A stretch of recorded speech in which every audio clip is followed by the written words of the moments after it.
Yan, hello guys, ito, gagayahin natin yung mga pauso ngayon na kung sino makakuha, siya sa kanya na.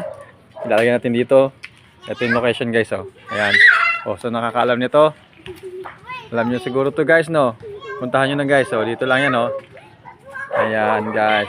Oh, ayan guys, oh. So dito natin ilalagay guys yung pera kung sino makakuha nito, sa kanya na. So guys, oh, 1,000 guys, oh. Wow! Guys, ha, kung sino mo makakuha, dito natin ilalagay. Ayan guys, oh. Uy! Uy! Pera din, sa akin ito dati Sabi mo, gusto Hala. mo makakuha, akin na. Paano yan? Papapromo ko yan eh. Akin na to, sabi din mo sabay, kahit sino makakuha pero. Hindi naman ikaw, sa ibang tao yan namin. Thank you, thank you. Amin. Papapromo ko kayo. Amin. Thank you.